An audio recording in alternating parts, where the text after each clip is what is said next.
Hello everyone. Welcome to Law Mastery by Kapil. If you are a law student and want to understand barracks in a simple way, this channel is for you. And in the previous videos, we have completed chapter number 1, chapter number 2, chapter number 3, and chapter number 4 of Bharatiya Nyaya Samhita 2023 and uh, chapter number 5 of sexual offenses from section number 63 to section number 73, and we have also completed chapter number 5 subpart of criminal force and assault against women from section number 74 to section number 79, which is a very important portion. And now in this video we will start of offenses relating to marriage from section number 80 to section number 87.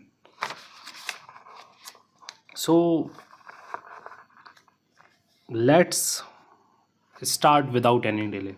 और उससे पहले सबसे ज़रूरी बात कि अगर आपको कोई भी डाउट आता है BNS के किसी भी सेक्शन को समझने में, तो आप कमेंट कर सकते हैं।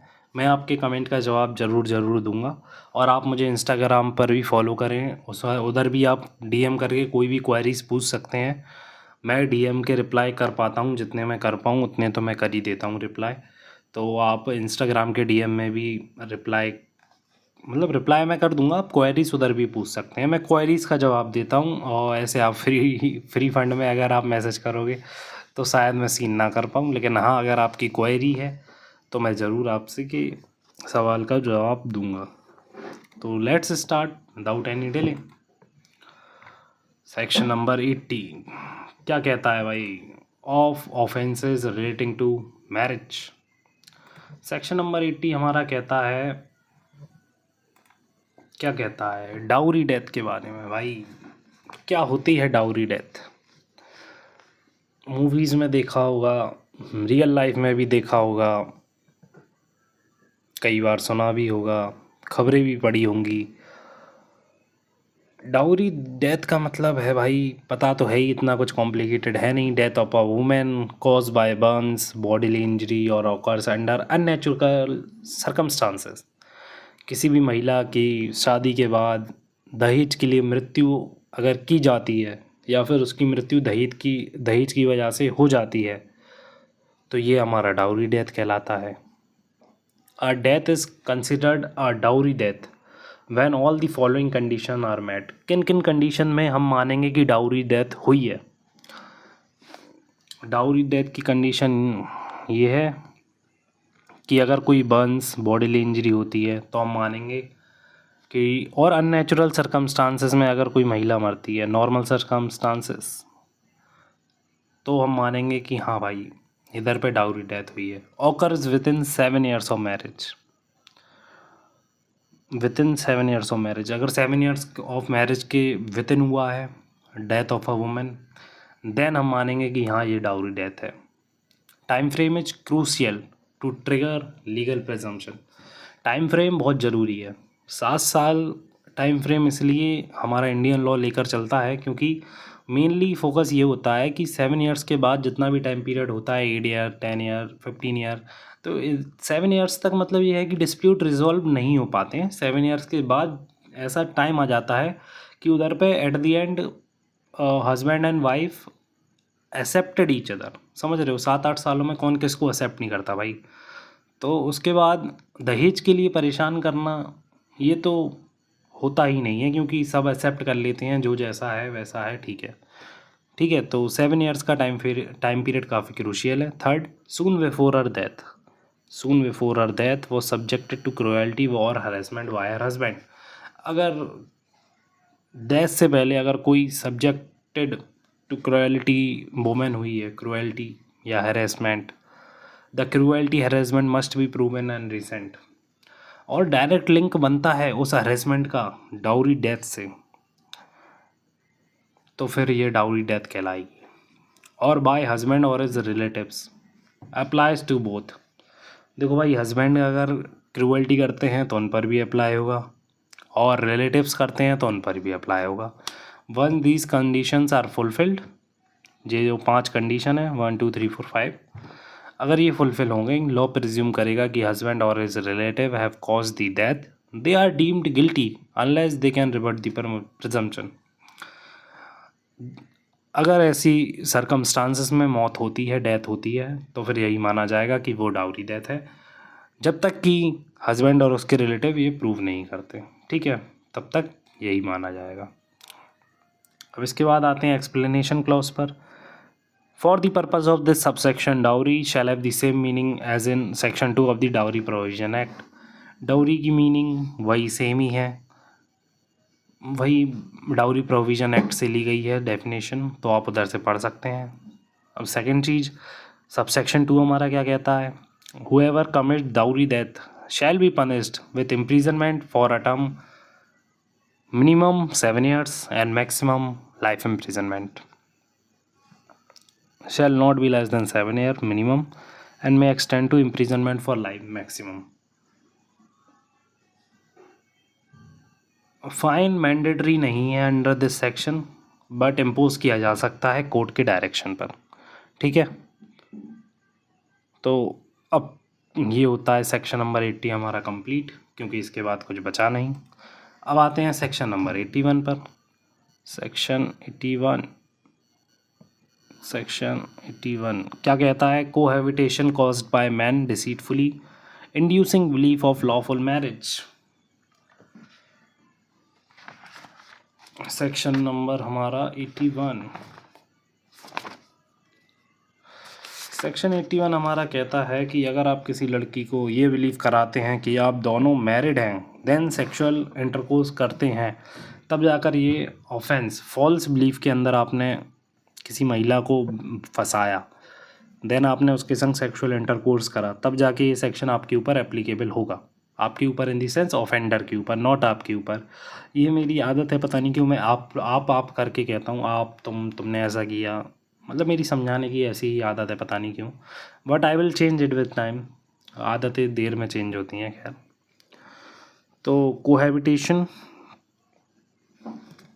caused by man deceitfully inducing belief of lawful marriage। तो क्या कहता है हमारा सेक्शन 81,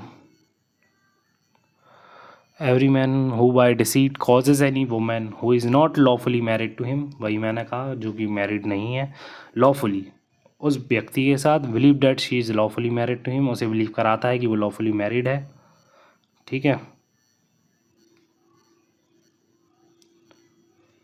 और and to cohabit or to have sexual intercourse with him and that belief shall be punished। अब अगर ये ऑफेंस अगर कोई करता है, देखो एलिमेंट क्या क्या है, सबसे पहली चीज़ लॉफुली मैरिड नहीं है वुमेन, सेकंड डिसीटफुली इंड्यूस करता है वुमेन को, थर्ड उसे बिलीव करा देता है कि वो लीगली मैरिड है, फोर्थ और कोहैबिट करता है, साथ रहता है, प्लस सेक्सुअल इंटरकोर्स भी करता है उस महिला के साथ, तो वो लायबल है इस सेक्शन के अंडर।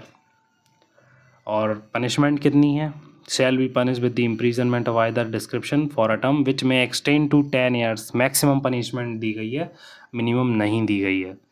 तो liable to fine as well, fine के लिए भी लायबल होगा।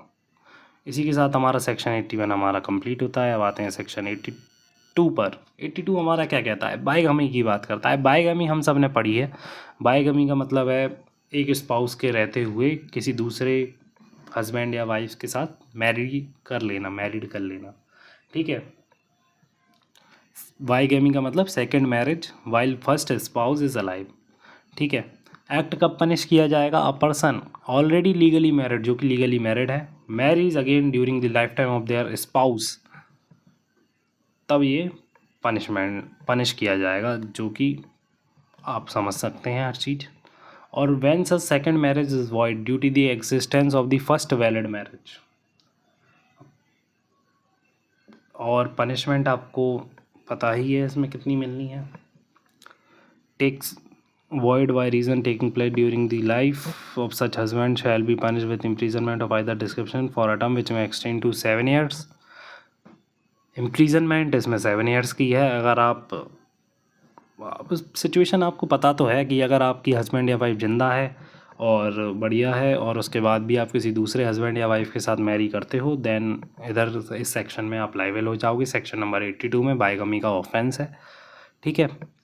अब इसके बाद आते हैं, और फाइन के लिए भी लाइबल रहोगे, अप टू 7 ईयर्स की इम्प्रीजनमेंट है, ठीक है। अब एक्सेप्शन क्या है, marriage is declared by a competent court. अगर किसी कोर्ट ने आपकी फर्स्ट मैरिज जो है वो इनकम्पिटेंट डिक्लेयर कर दी कि वो वॉइड मैरिज है, तो फिर सेकंड मैरिज कोई ऑफेंस ही नहीं है, क्योंकि आपकी मैरिज ही नहीं हुई, तो भाई मैरिज ऑफेंस बनेगा कैसे, ठीक है। और या फिर अगर आपका जो वो है कौन, स्पाउस,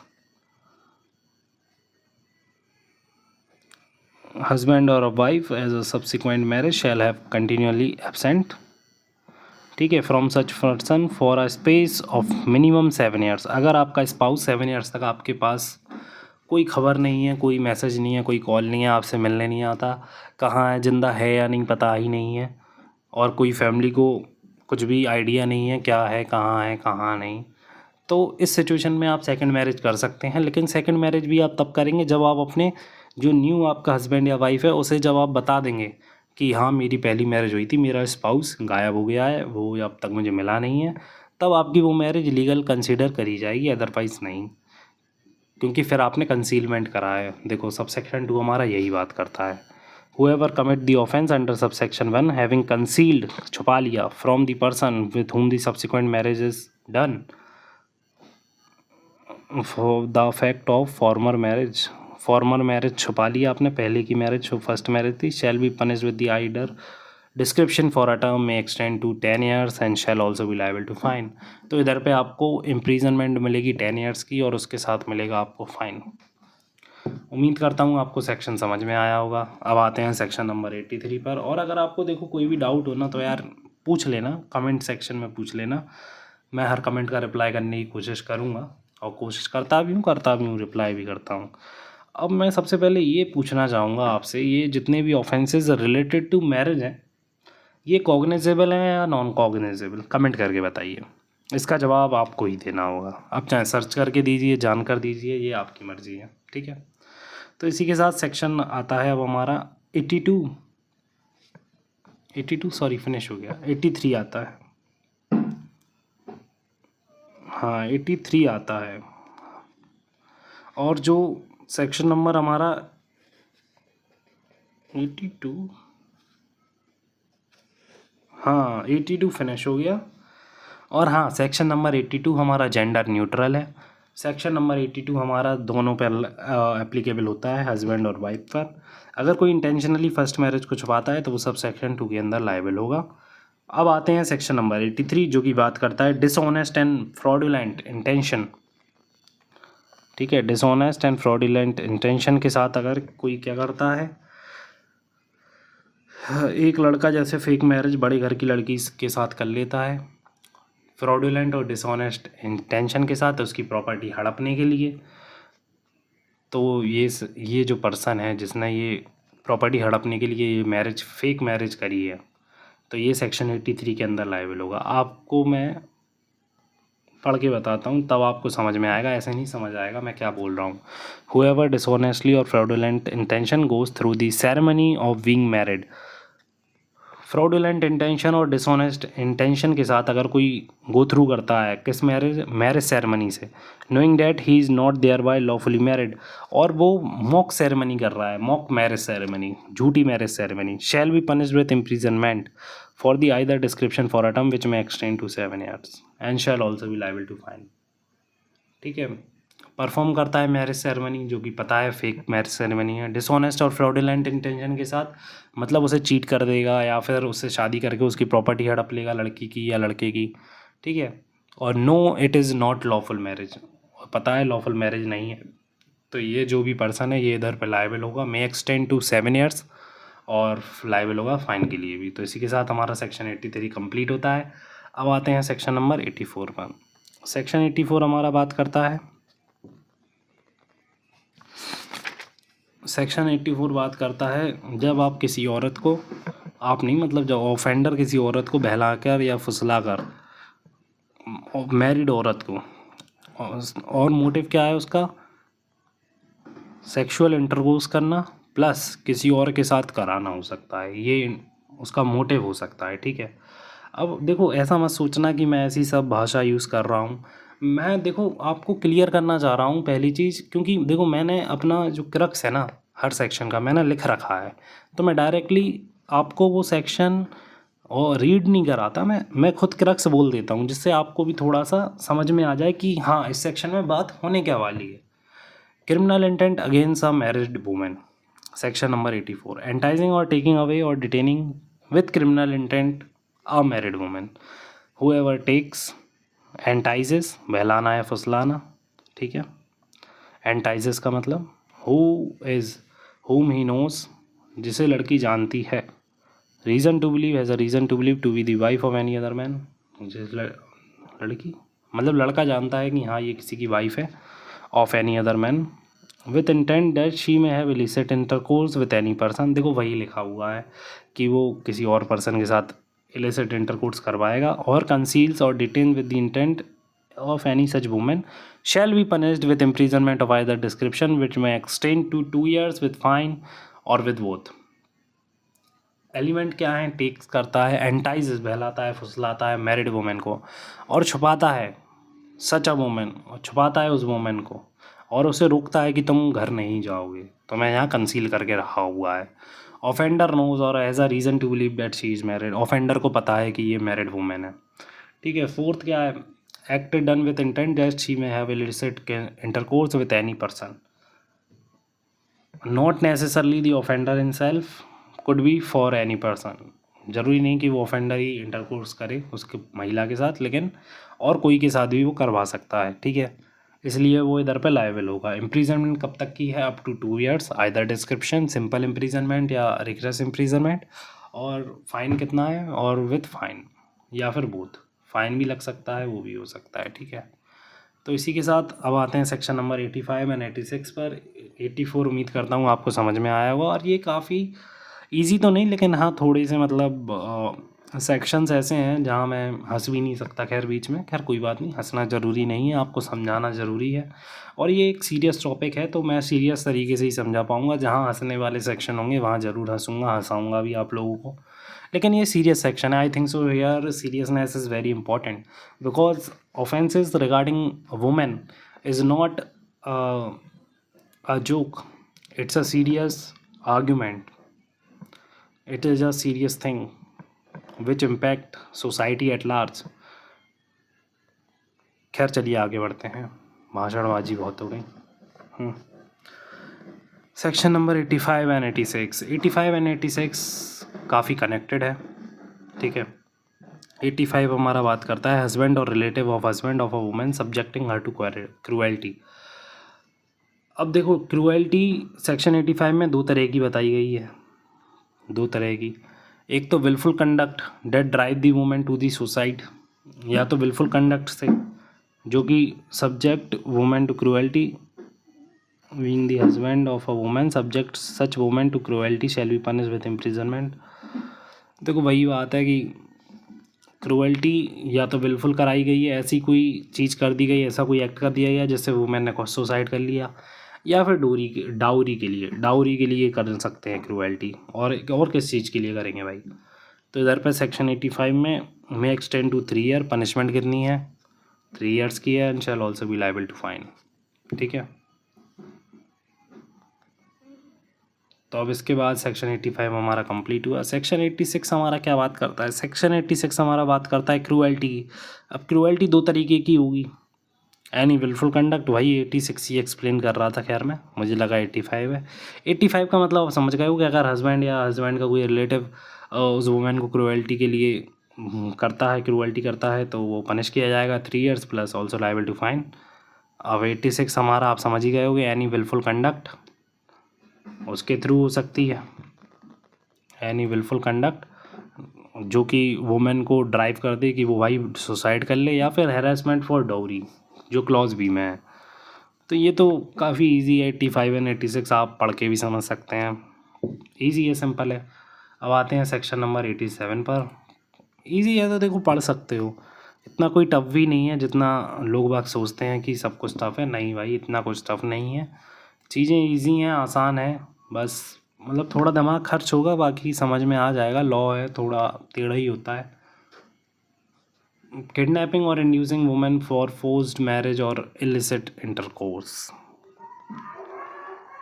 अब ये कॉग्निजेबल ऑफेंस है, इसकी एफआईआर नहीं भी करोगे तो भी संज्ञान लेगी पुलिस, ठीक है। अब सेक्शन 87 में पर्सन कब गिल्टी है?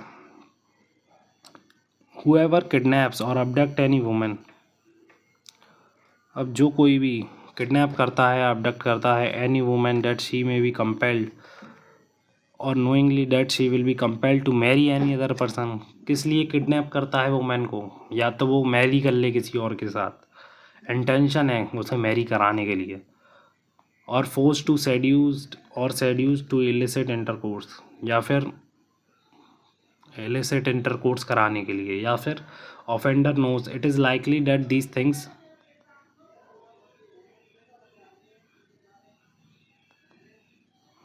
ऑफेंडर नोज की ये सारी चीज़ें होने वाली हैं उस वुमेन के साथ, ठीक है। और एक्ट क्या है भाई? क्रिमिनल इंटिमिडेशन है, क्रिमिनल इंटिमिडेशन। इंड्यूस करते हैं वुमेन को to go from any place, she will be forced or seduced to illicit intercourse with another person. वही बात की गई है, इलिसिट इंटरकोर्स के लिए फोर्स किया जाएगा। तो इधर पे अगर कोई पर्सन ऐसी कोई सिचुएशन क्रिएट करता है या ऐसा कुछ करता है तो उधर पे ये पर्सन लायबल होगा। प्लस इम्प्रिजनमेंट कितने तक की है भाई? इम्प्रिजनमेंट है हमारी शैल बी पनिश्ड, कहाँ गया शैल बी पनिश्ड में एक्सटेंड टू 10 ईयर्स। इधर पे मिनिमम आई थिंक नहीं दी गई है, मैक्सिमम दी गई है, मैं ऑल्सो एक्सटेंड टू 10 ईयर्स। और ऑल्सो लायबल टू फाइन भी लगेगा, ठीक है। तो सेक्शन 87 हमारा कंप्लीट होता है। मैं वीडियो को ज़्यादा लंबा नहीं करूँगा, तो इसी के साथ हमारा ये कंप्लीट हुआ ऑफेंसेस रिलेटिंग टू मैरिज। तो इसी के साथ अब मिलते हैं नेक्स्ट वीडियो में, और नेक्स्ट वीडियो में हमारा टॉपिक होगा ये ऑफ कॉजिंग मिसकैरिएज। एंड हम आगे का ये करेंगे, मतलब टिल सेक्शन नंबर 99 हम नेक्स्ट वीडियो में कंप्लीट करेंगे, नहीं तो ये वीडियो लॉन्ग हो जाएगा काफ़ी। So this was a simple explanation of offenses relating to marriage from section number 80 to section number 87. If you found this video helpful, don't forget to like the video and subscribe to our channel. Comment below which topic you want next and I will make a video on that. Thank you for watching. मिलते हैं आपसे एक और मज़ेदार video में।